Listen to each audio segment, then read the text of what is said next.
चरण मुनने जन्ममु शिवुनि जटा जूट में निवासमु शिवुनि जटा जूट में निवासमु नीति बिंदुवु नेनु नीली समुद्रमु नेनु अनेक रूपमुलु नावी अनेक नाममुलु नावी अनेक रूपमुलु नावी अनेक नाममुलु नावी जल जल पारे सेलगेरु नेनु जल जल पारे సెలయేరు నేను కొండ కొలలలో పారే పిల్లవాగును నేను అందరికీ ఆనందం అందరికీ ఆహ్లాదం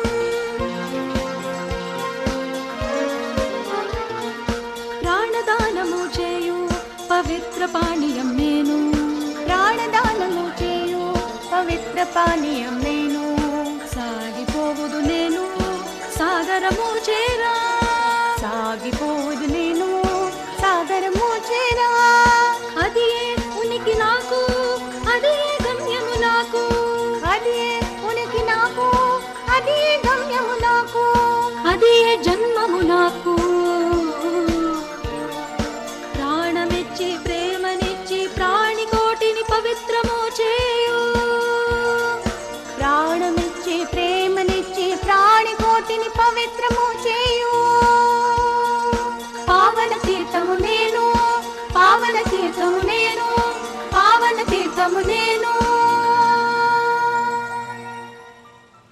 मां इंसान ज़ात लाइ भॻवान जी क़ीमती ऐं बहितरीन सूखड़ी आहियां मां जल आहियां इंसान ज़ात मूं मां घणो कुझु सिखी सघे थी पर जे चाहे त प्राचीन सभ्यता में नदीअ जे किनारे ते वसंदा हुआ छो त हू मूंखे पूॼींदा हुआ उन्हनि जे लाइ मां दिव्यता जो प्रतीक हुयुसि बदिले में मां बि हुननि जी धरती उपजाऊ ऐं भली बणाईंदो हुयुसि हर तरफ़ शांती हुई पर हाणे त सिर्फ़ु अशांती आहे हाणे फ़क़ति हर तरफ़ पाण में धर्म ज़मीन वग़ैरह लाइ विड़नि था मां जेको सभिनी जे लाइ आहियां मूंखे पिणु बोतल में भरे विकिणनि था मूं ते वॾा बंद ॿधी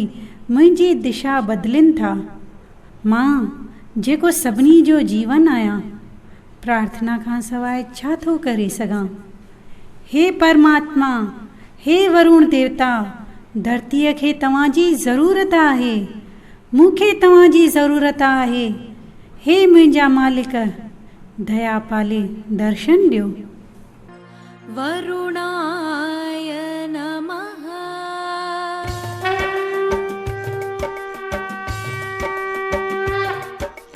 वरुण देवता नमः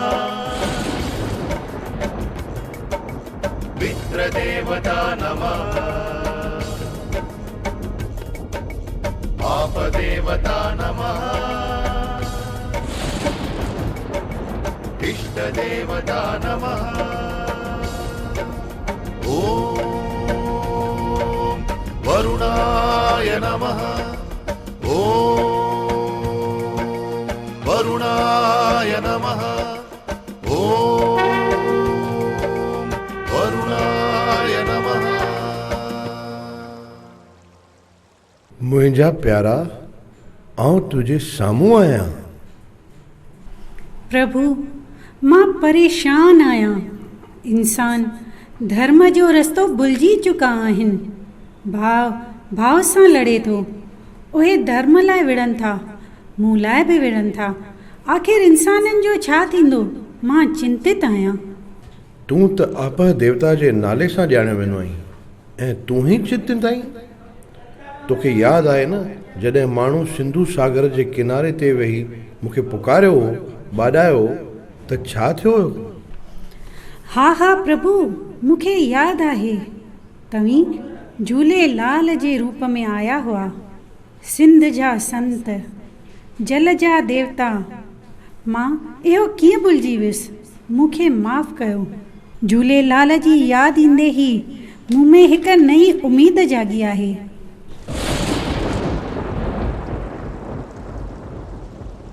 झूलेलाल साईं जी जीवनी सिंधु सागर सां जुड़ियल आहे।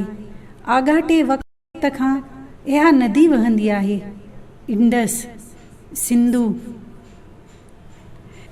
हिन जे हलंदे हलंदे हिन सां 7 नदियूं जुड़नि थियूं। तंहिं करे सिंध खे 7 नदियुनि जो शहर चयो वेंदो आहे।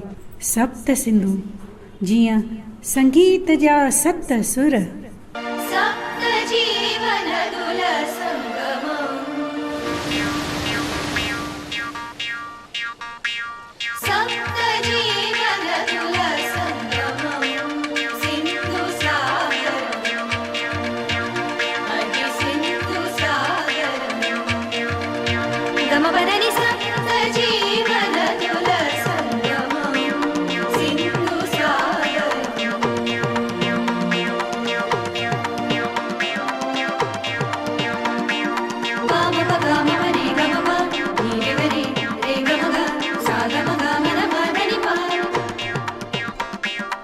జనించెను మానస సరోవరమందు, గగనము నుండి ఇలకు వచ్చే గంభీర సింధు।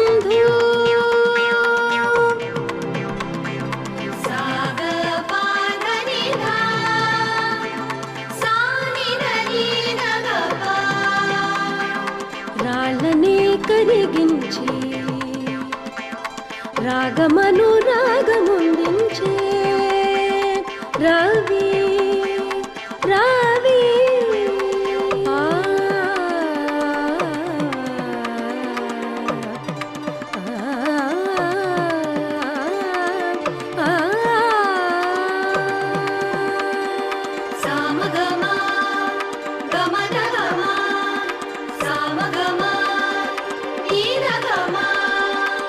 గలగల పారెను, గలగల గల గలగల గల గలగల గల గలగల పారెను జీవనదాయిని ఝేలం। సారిగా మదాని సా నీదప మగరి సా నీరిగ పమ। చల్లగా చక్కగా చల్లగా చక్కగా చెరు చెరు చింతులు తొక్కుతూ సాగిపోయే చిన్నా।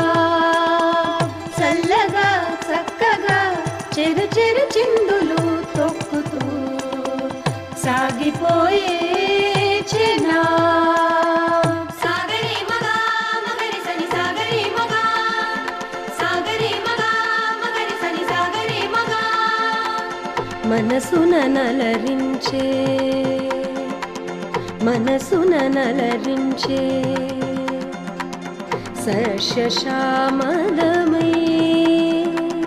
సట్లజ్ తీరము।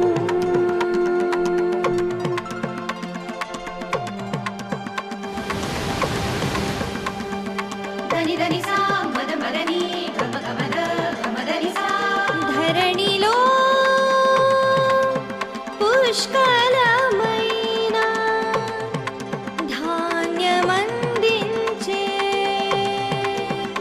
దివ్య బియస్ అందముగా ఆనందముగా ప్రవహించే గుప్తమైనది, గుప్తమైనది సరస్వతి పరమ గుప్తమైనది। ఈ సప్త నదుల సంగమమే సింధు సాగరం, ఈ సప్త నదుల సంగమమే సింధు సాగరం, సింధు మహాసాగరం।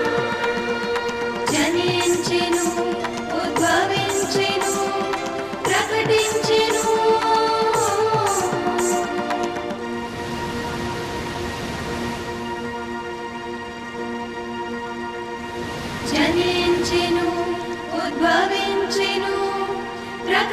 पंछियों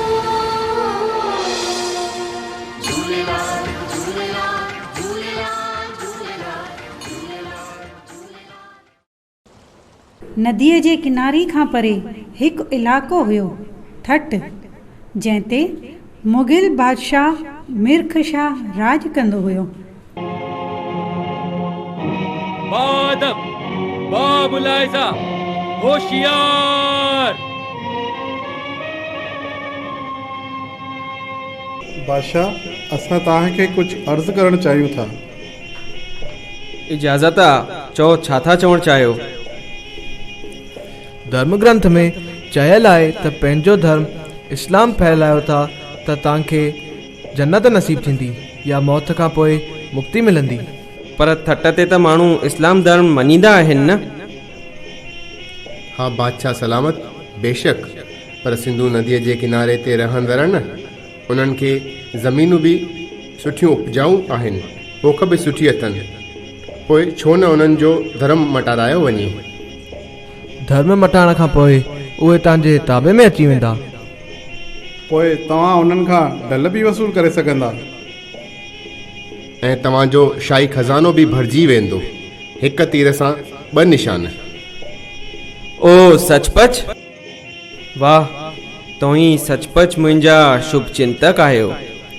हाणे हिकु वॾो शाही खज़ानो ऐं मौत खां पोइ जन्नत, हिंदुनि जे प्रतिनिधि पंचनि खे घुरायो वञे। हुज़ूर, हिंदुनि जा प्रतिनिधि पंच हाज़ुर आहिनि, हिननि खे घणो सियाणो सम्झ वेंदो आहे। ओ सचपच? जल्दी पतो पइजी वेंदो त हे केतिरा सियाणा आहिनि। शाही फरमान आहे त असांजो धर्म इस्लाम क़बूल कयो वञे या मौत क़बूलियो, धर्म मटायो या मरो। हे बादशाह, असांजी विनती आहे त असांखे कुझु मोहलत ॾिनी वञे। मोहलत छा लाइ? पंहिंजे प्रभुअ खे प्रार्थना करण लाइ। पंहिंजे प्रभुअ जी प्रार्थना? रहम बादशाह सलामत, रहम। ठीकु आहे, मूं तव्हांखे प्रार्थना करण जे लाइ 40 ॾींहं ॾिना। हाणे टरो। पंहिंजे मथां तलवार लटकंदड़ ॾिसी सभई गॾिजी पंहिंजे मालिक वरुण देवता खे पुकारण ऐं ॿाॾाइण लॻा। 40 ॾींहं लगातार सभिनी गॾिजी पंहिंजे मालिक खे मनाइण लाइ प्रभुअ खे पुकारियो, ॿाॾायो, उनजी उस्तति कई, गीत ॻाया, विर्त रखिया। दरिया शाह दरिया शाह दरिया शाह दरिया शाह,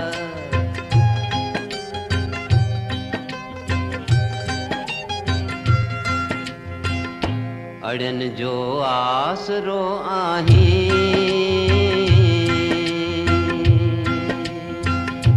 अड़न जो आसरो आहीं, कटी सब कष्ट जे चाहीं, असांजो अर्ज़ सुन साईं। दरिया शाह दरिया शाह दरिया शाह दरिया शाह दरिया शाह दरिया शाह,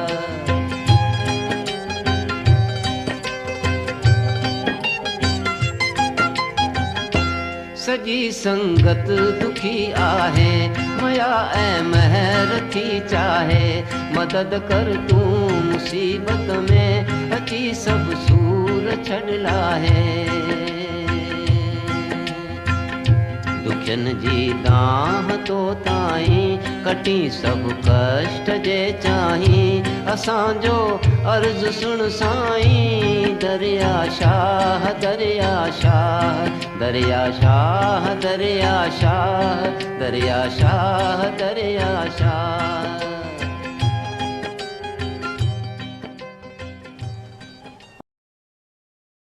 अचानक 40 ॾींहं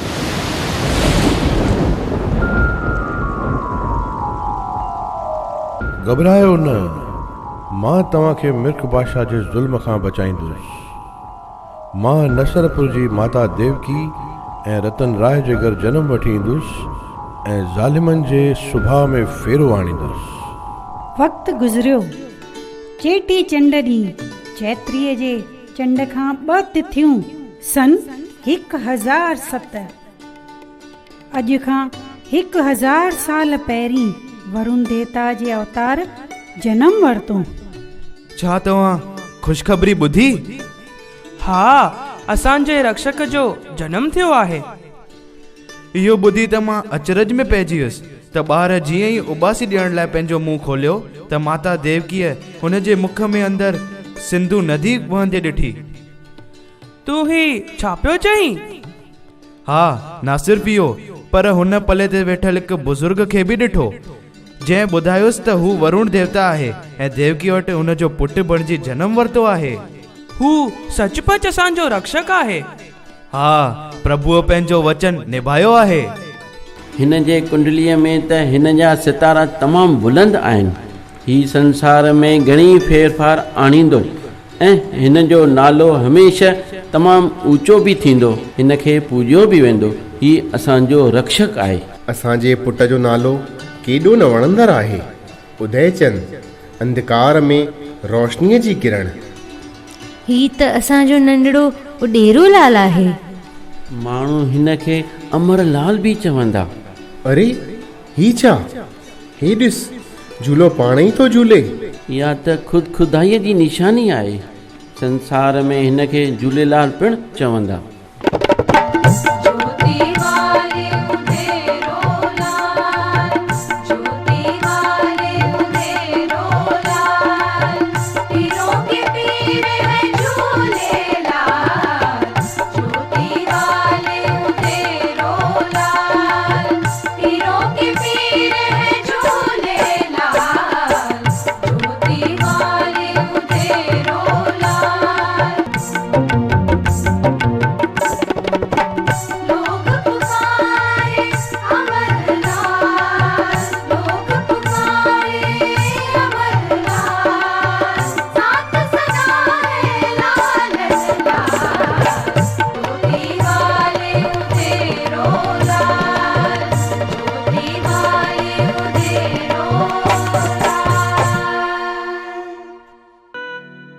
मिर्ख बादशाह ॿार जे जनम जा किस्सा ॿुधा ऐं वरी पंचनि खे सॾु करायो।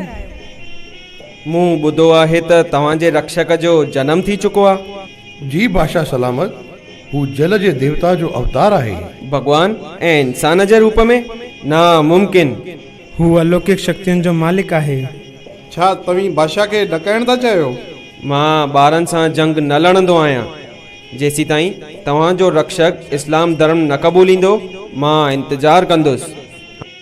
हाणे तव्हीं बल वञो। बादशाह, तव्हां उन्हनि खे वञणु छो ॾिनो? छा असांखे ॿार खे मारे छॾणु न घुरिजे? हिकु ॿार जो मूंसां छा मुक़ाबिलो, पर मां तमामु उत्सुक आहियां।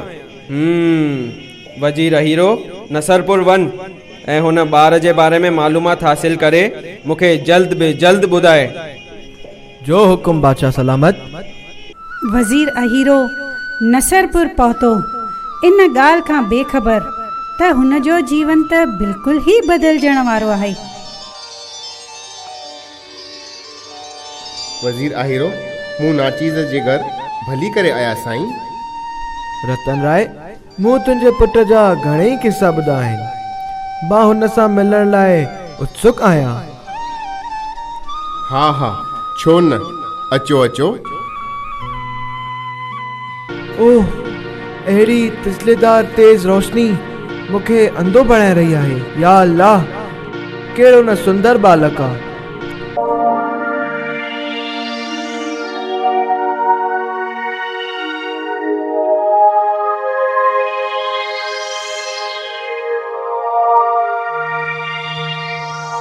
अरे, ही छा थियो? ॿार हिकु जवान छोकिरे में बदिलजी वियो।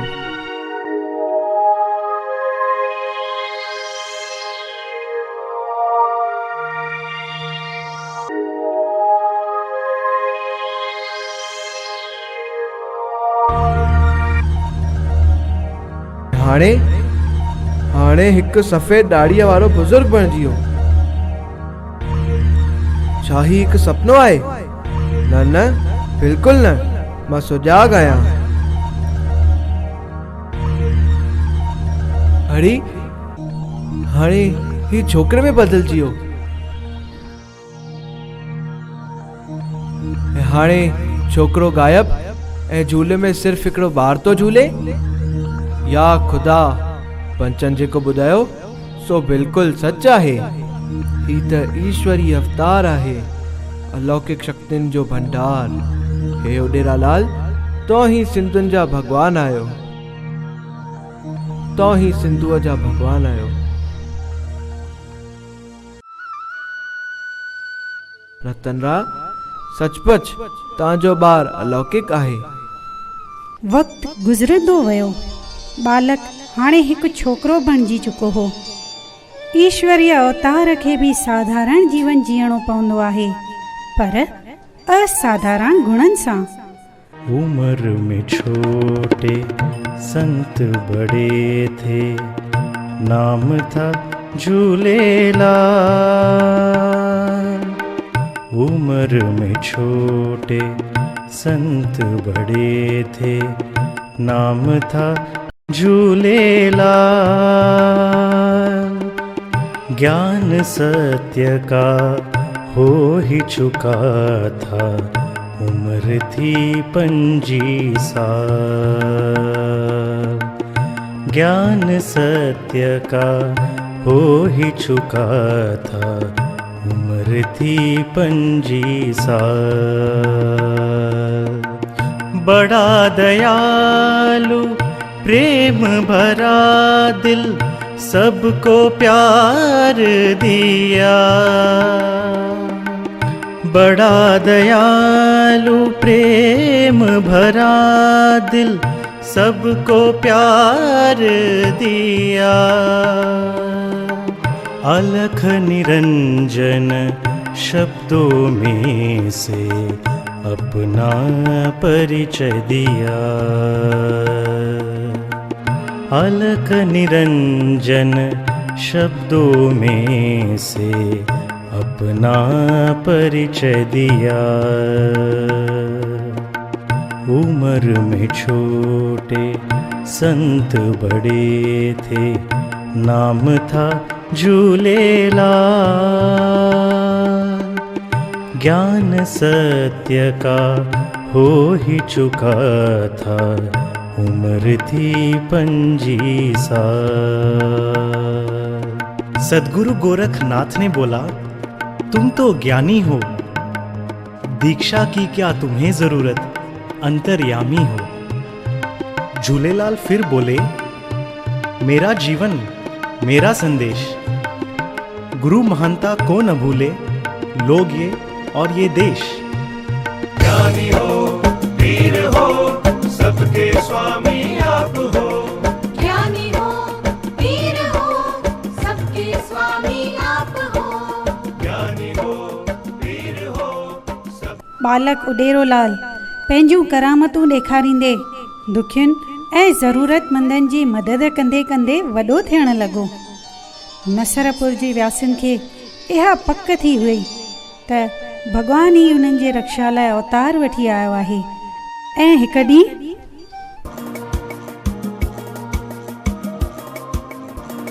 उॾेरालाल, पुट हाणे तूं कमाइण लाइक़ थियो आहीं। वञ ऐं वञी हे उॿारियल मटर बाज़ार में विकिणी अच। हा हा अम्मा, छो न। छा हू बाज़ार वियो? न, सिंधु नदी त हुनखे पुकारे पई। बाबा, ही कुझु मटर तव्हां लाइ। तव्हांजा शुक्राना। अॼु मुंहिंजा ॿार बुखायल न रहंदा। बाबा, तव्हां ध्यान में हर वक़्तु लीन रहो था। तव्हां साधुनि जे पालण पोषण जी ज़िमेदारी त असांजी आहे। हे कुझु मटर तव्हां लाइ। अमरलाल, तव्हांजी मौजूदगी में तव्हां सां ॻाल्हाइण परमात्मा जी हाज़िरी में रहण मिसाल आहे। मुंहिंजी तपस्या अॼु सफली थी। कल्ह तव्हां जेको प्रभु जे सगुण ऐं निर्गुण बाबति सम्झायो हो, उहे अखर मुंहिंजे दिले दिमाग़ ते छपिजी विया आहिनि। तव्हांजे चहिरे जो नूर त बिल्कुलु अलौकिक आहे। मां परमात्मा जो दर्शन पायां, अहिड़ी आसीस कयो। बचियल मटर लाल साईं नदीअ खे अर्पण कंदो हो ऐं नंढियुनि मछलियुनि जो पालण पोषण थींदो हो ऐं हू पाण गहरे ध्यान में मगन थी वेंदो हो। ओ संझा थी वई, हाणे मूंखे घर वञणु घुर्जे। हाणे त सिंधू माता मूंखे कुझु सुखड़ी ॾींदी।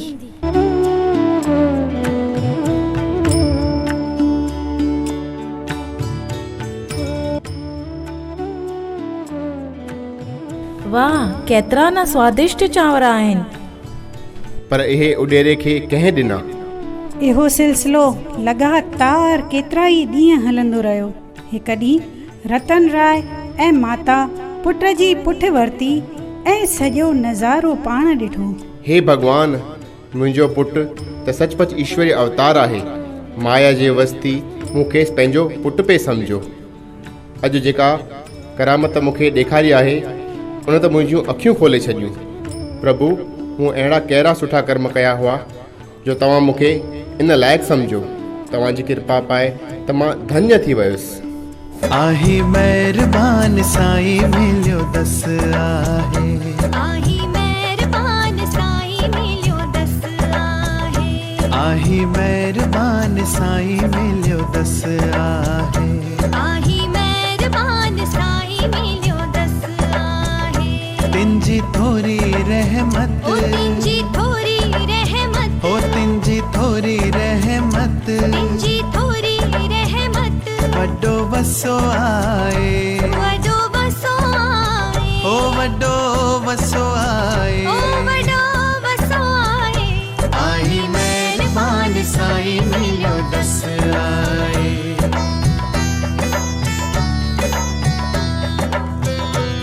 आही महिरबान साईं मिलियो दस आहे। आही महिरबान साईं मिलियो दस आहे। इहे सारियूं वार्ताऊं मिर्ख बादशाह जे दरबार ताईं पहुतियूं ऐं मौलवी बादशाह खे मछराइण लॻा। जहां पना, तव्हीं काफ़िरनि सां नरमाईअ सां पेश अची रहिया आहियो। तव्हां हिननि हिंदुनि खे असांजो इस्लाम धर्म अपनाइण जो हुकुम ॾिनो हो, तव्हीं खे 10 वरिया थी विया ऐं हू सिर्फ़ु बहाना बणाए रहिया आहिनि। हू सिर्फ़ु पंहिंजे रक्षक ऐं उन जे शक्तियुनि बाबति ॿुधाईंदा रहंदा आहिनि ऐं इहे सभु ॻाल्हियूं सच बि साबित थियूं आहिनि। अगरि तव्हां हुननि खां धर्म न मटाराईंदा त तव्हां ते बि काफ़िरनि जो संगी थियण जो कलंक लॻंदो। मां ऐं काफ़िरनि जो संगी कदाचित न। वज़ीर अहिरो, उॾेरे लाल खे शाही दरबार में पेश कयो वञे। तो चयो हो न त हू जल देवता जो अवतार आहे। इन करे नसरपुर मां न पर सिंधूअ जे किनारे तां दरबार में वठी अचेसि। नदीअ जे किनारे ते वञी पुकारेसि। तुंहिंजी नाकामयाबी तुंहिंजे मौत जो कारण बणजंदी। अहीरो, तूं दरियाशाह उदयचंद खे पूॼण लॻो आहीं न? बादशाह सलामत, तव्हांजो हुकुम मुंहिंजे सर अखियुनि ते।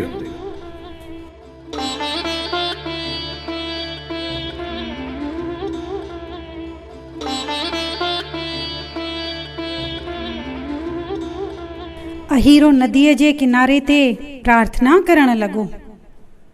ओ मुंहिंजी बेरी अथई विच सिर ते, ओ मुंहिंजी बेरी अथई विच सिर ते, पल्लो पाया तो मां जिंद पीर ते, पल्लो पाया तो मां जिंद पीर ते। ओ मुंहिंजी बेरी अथई विच सिर ते, ओ मुंहिंजी बेरी अथई विच सिर ते, पल्लो पाया थी मां जिंद पीर ते, पल्लो पाया थी मां जिंद पीर ते।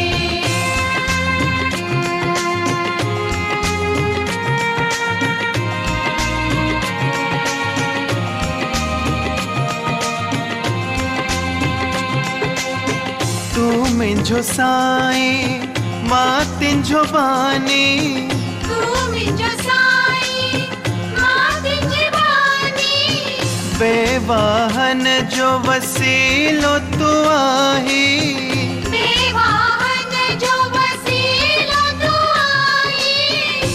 मात जिया तो तू हिंजी उकीर में हो, मात जिया तो तू हिंजी उकीर पीर में पल्लव पाया तो मां जिंद पीर ते हो पल्लव पाया तो मां जिंद पीर ते ओ मिंजी तेरी अथई विच सीर ते हो मिंजी तेरी अथई विच सीर ते पल्लव पाया तो मां जिंद पीर ते पल्लव पाया तो मां जिंद पीर ते। भक्तन जूं आज़ियुन नीज़ारियुन भरियूं पुकार ॿुधी आख़िरकार सिंधु नदीअ जे जल मां हिक वॾी मच्छीअ ते वेठल झूलेलाल साईं प्रगट थिया ऐं खेसि आसीस कई। हे मुंहिंजा रब, अॼु मूंखे यकीन थियो त तव्हां मुसलमाननि जा ज़िंदह पीर ऐं हिंदुनि जा झूलेलाल आहियो। पंहिंजनि भगतनि जी रक्षा लाइ तव्हीं आया आहियो। वरी हिकु दफ़ो सफ़ेद दाढ़ीअ वारो झूलेलाल गायब थी वियो। जवान झूलेलाल घोड़े ते नदीअ मां प्रगट थियो। साणुसि हिकु वॾो लश्कर बि हो। हे मुंहिंजा मालिक, तव्हांजे चेहरे जो तेज त मां सही नथो सघां। मां इंसान ज़ात जी मदद लाइ आयो आहियां। मां हर तरफ़ हर अंध आहियां, सभु कुझु ॼाणींदो आहियां। मुंहिंजा मालिक बादशाह मूंसां मिलण थो चाहे न? हू तव्हां सां अकेलो थो मिलणु चाहे। दया पाले पंहिंजो लश्कर न वठी हलो। झूलेलाल जे हिक इशारे ते लश्कर पाणीअ में वापसि हली वियो ऐं हू अकेला ई दरबार में पहुता।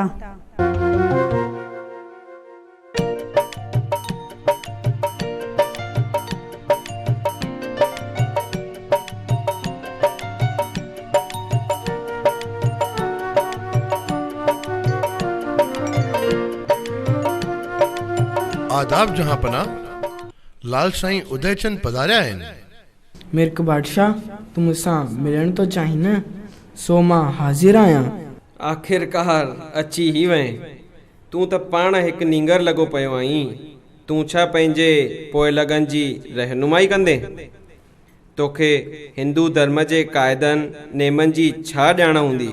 ज्ञान, भक्ति, प्रभुअ सां प्रेम। हाँ बादशाह, ज्ञान प्रभुअ सां प्रेम जो उमिरि सां छा वास्तो? ख़बरदार, तूं बादशाह जी तौहीन तो करीं।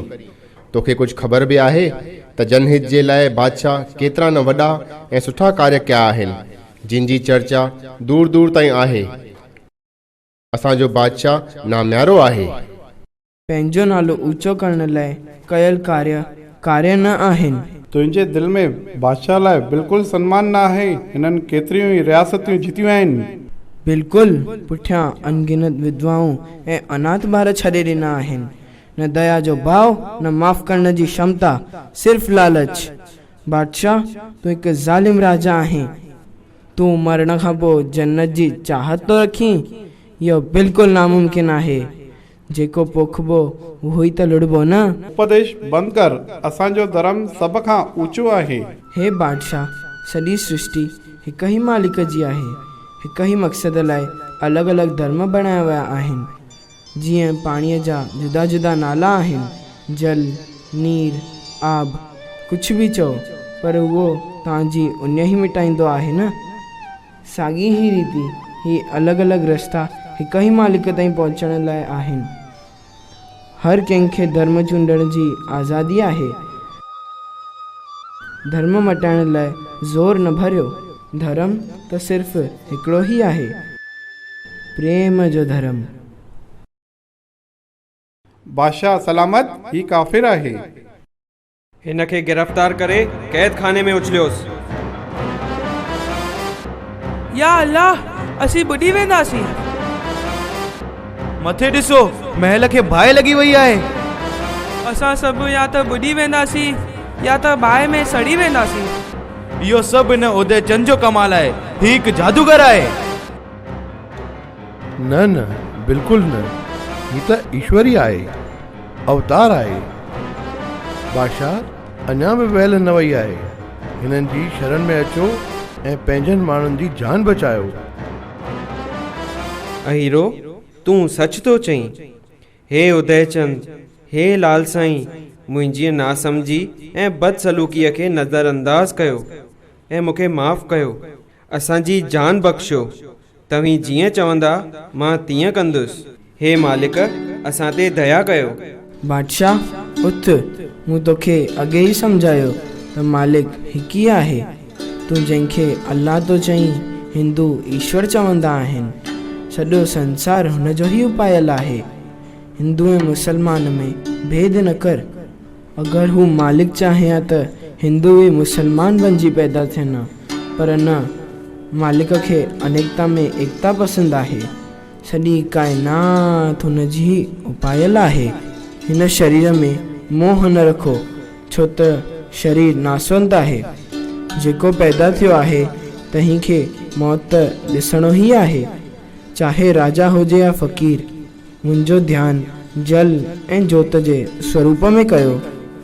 सृष्टिअ जो पहिरियों मूल तत्व अग्नि आहे ऐं जीवन जो मूल तत्व जल आहे। ईश्वर जी भक्ति अग्नि ऐं जल जे गॾियल रूप में कयो। हिकु मंदिर ठारायो जंहिंमें हिकु जोत ॿारियो जेकी अखंड ॾींहुं राति पई ॿरे, ऐं ॾात लाइ जल बि रखो। हे लाल साईं, तव्हां जीअं चाहियो था असीं उअं ई कंदासीं।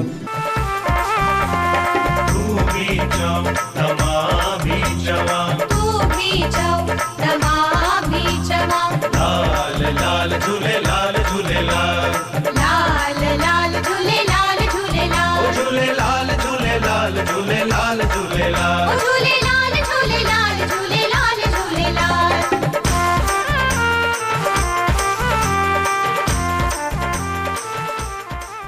झूलेलाल नसरपुर मोटिया। संदन ॿिनि भाउरनि सोनाराम ऐं बेदोराम खे लाल साईं जी दिव्यता ते बिल्कुलु बि विश्वास न हो। लाल साईं घणियूं ई कोशिशूं कयूं हुननि खे आध्यात्मिक राह जे तरफ़ मोड़ण जूं, पर सभु व्यर्थ।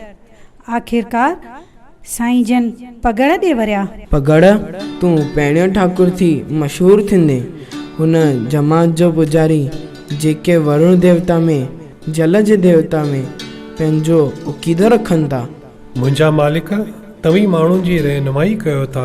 मां ॿियो कुझु बि न ॼाणा। मां हमेशह तव्हांजे चरणनि में थो रहणु चाहियां। प्यारा पगड़, बांसुरीअ वांगुरु पोलो थी वञ त प्रभु जा दिव्य सुर पाण ई पिया वॾंदा। मुंहिंजे हूंदे डपु छाजो? मुंहिंजा साईं। पगड़, मां तोखे ही 7 निशानियूं थो ॾियां जेके दरियाई जुमात में तमामु ज़रूरी हूंदियूं। वरहो यानी हिकु मुंडी। हीअ अलादीन जे चिराग जीअं आहे।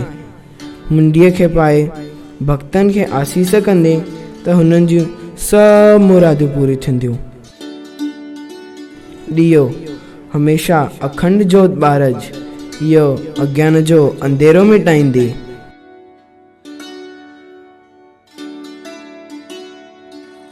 कंथा यानी पखर, इहो हिकु कवच जीअं हर वार खां बचाईंदी। ॾेग, हिकु वॾो बर्तन जंहिंमें प्रसाद रधिबो।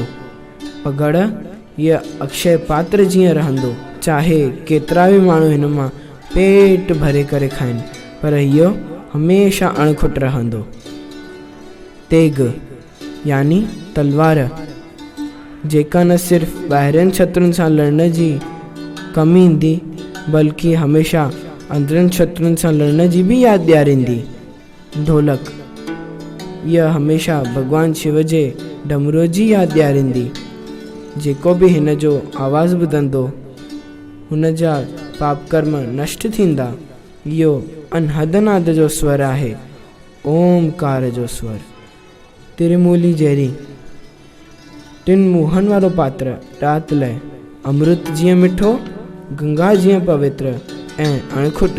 सो ठाकुर पगड़, हे निशानियूं मां तोखे थो सौंपियां। हीअ तोखे ईश्वरीय सौगात आहिनि।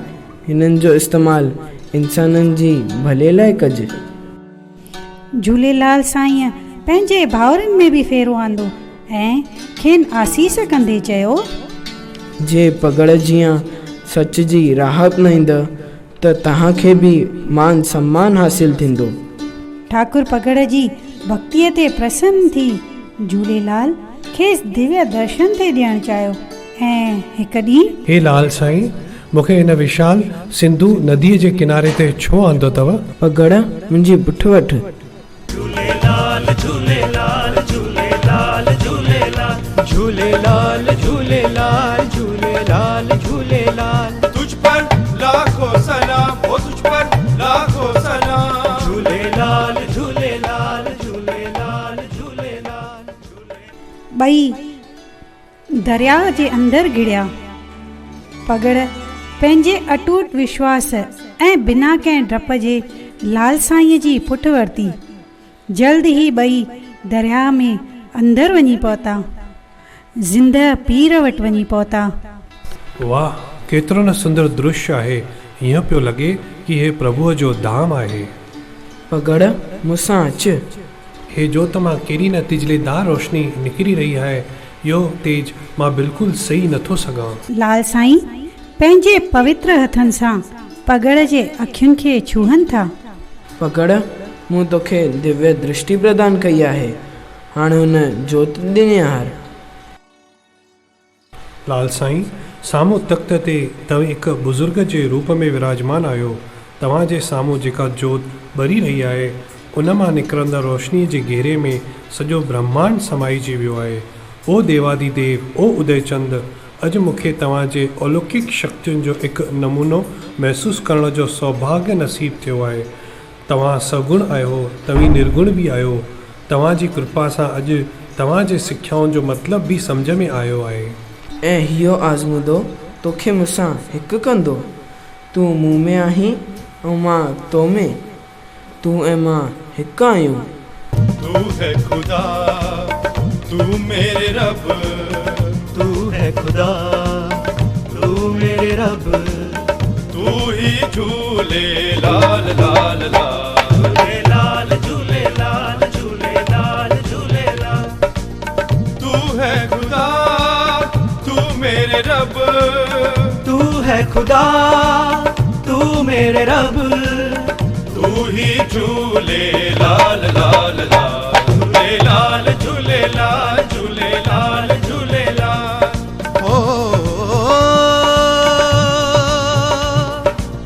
चाहे मंदिर में पाए, चाहे कुदरत में पाए, ना तू रहे ना मैं रहूं, बस तेरा नूर ही नूर रहे।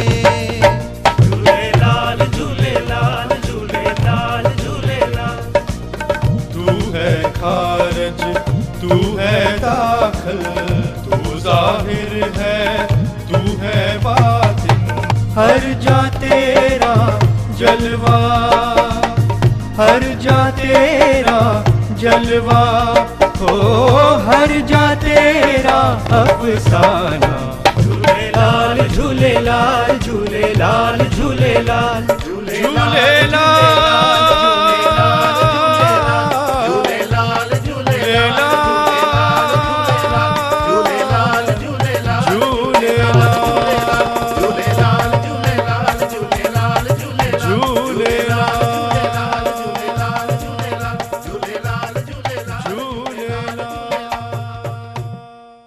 पगड़ ते अहिड़ी अद्भुत महर करे वरी खेसि नदीअ जे किनारे ते लाल साईं वापसि आंदो। हाणे त पगड़ खे हर हंधि सिर्फ़ु लाल साईं जो दीदार पिए थियो ऐं हुनखे सम्झ में अची वियो त मानव सेवा ई माधव सेवा आहे।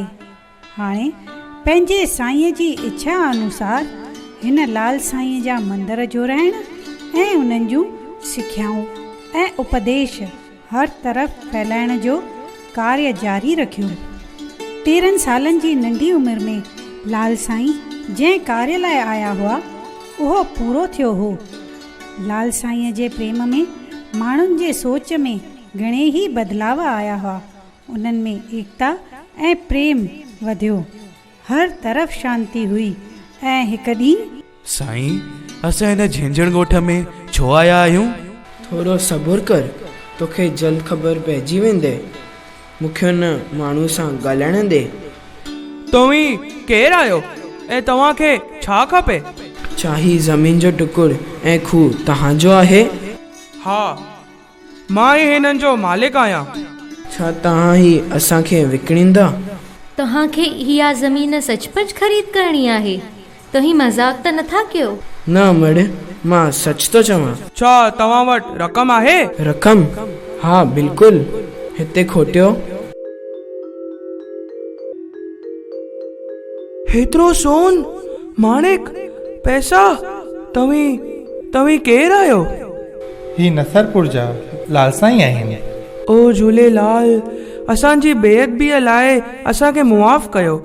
ही ज़मीन ऐं खूह क़बूल कयो। असांखे कुझु बि न खपे। हिननि जो इस्तेमालु जीअं तव्हांखे खपे तीअं कयो। मां हिन ज़मीन ते माण्हुनि जी आराधना भक्तीअ लाइ जाइ थो जोड़ाइणु चाहियां ऐं ही खूह माण्हुनि जी पुण्य मिटाइण जे कमु ईंदो। हे लाल साईं, इन मंदिर जी देखभाल करण जो सौभाग्य असांखे बख़्शियो। लाल साईं पंहिंजो शरीर त्यागण था चाहिनि। इहा ख़बर ठाकुर पगड़ ऐं वज़ीर अहीरो ताईं पहुती ऐं उहे सभु झटपट झंझण अची पहुता। हे लाल साईं, असांखे तव्हांजी रहनुमाईअ जी ज़रूरत आहे। अञा त तव्हांजी टवी नंढी आहे। जेको दृश्य तव्हां मूंखे सिंधु नदीअ ते ॾेखारियो वियो, उन में तव्हां अछी ॾाढ़ीअ वारा बुज़ुर्ग जे रूप में हुआ।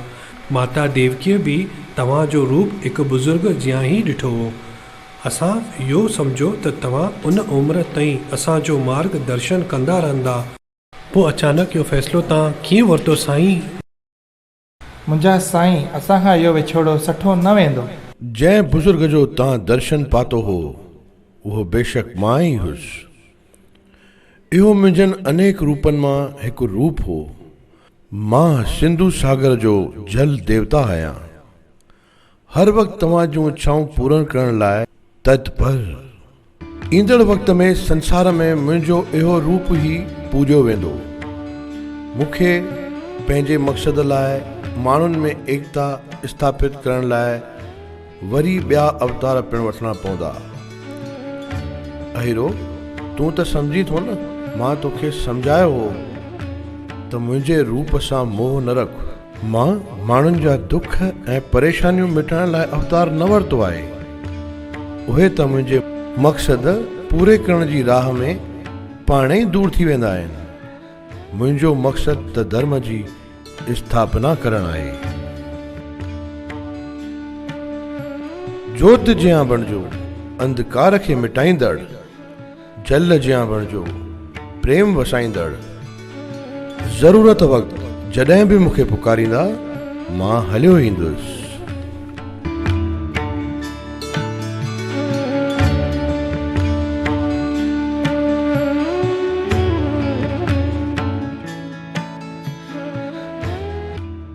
लाल साईं हलिया विया। साईं जन मां समाधि वरिती। साहिब, बादशाह हिते इस्लाम धर्म मुताबिक़ क़बर ठाहिण जो हुकुम ॾिनो आहे। बिल्कुलु न। झूलेलाल मुंहिंजो भाउ हो। हिंदू धर्म मुताबिक़ हिते समाधि बणाई हुई। भीड़ बेकाबू थी वई। क़बर ऐं समाधीअ जा नारा गूंजण लॻा। क़बर समाधि, क़बर समाधि, क़बर समाधि, क़बर समाधि, क़बर समाधि। हिंदू ऐं मुसलमान ॿई मुंहिंजा प्यारा आहियो। ॿई गॾिजी करे हिते अहिड़ो स्थान ठाहियो जिते हिंदू तोड़े मुसलमान ॿई गॾिजी अची सघनि। हिते हिकु हिसे में दरगाह ठाही वञे ऐं ॿिए हिसे में मंदरु। मां त तव्हां सभिनी जो आहियां। मां त तव्हां सभिनी जो आहियां। हा प्यारा भाउरो ऐं भेनरो, अॼु खां 1000 साल पहिरियों लाल साईं जंहिं मक़सद लाइ अवतार वठी आया हुआ, हिंदू ऐं मुसलमाननि जी एकता, उहो अॼु पंहिंजे चरम सीमा ते पहुची चुको आहे। अॼु हिंदू सम्झनि था त हिकु ई मालिक आहे ऐं इस्लाम पिणु सम्झाए थो त हिकु ई रब आहे हर अंध। जंहिं ॾींहुं मालिक ऐं रब हिकु आहिनि इहो सम्झ में अची वेंदो त सभु पाण में हिकु थी वेंदा। ऐं हिते वेठल असां सभु ॼाणूं था उहो आहे असांजो प्यारो भॻवान श्री सत्य साईं बाबा। हे लाल साईं, हे वरुण देवता, असां तव्हांखे वारोवार नमस्कार था कयूं। ओ लाल मुंहिंजी पत रख जे भला झूले लालण। हो लाल मुंहिंजी पत रख जे भला झूले लालण। सेवण जा सिंदरीअ जा सखी शाबाश कलंदर। दमादम मस्त कलंदर दुल्हा दिल दिल जे अंदर। हो लाल मुंहिंजी हो लाल मुंहिंजी।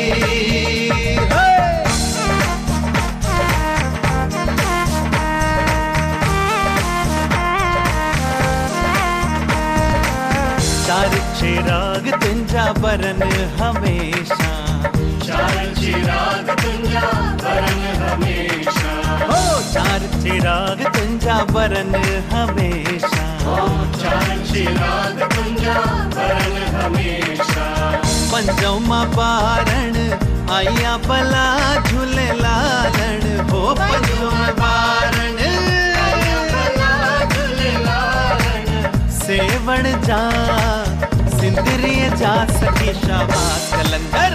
दमादम मस्त कलंदर दुल्हा दिल दिल दे अंदर। हो लाल मुंहिंजी हो लाल मुंहिंजी।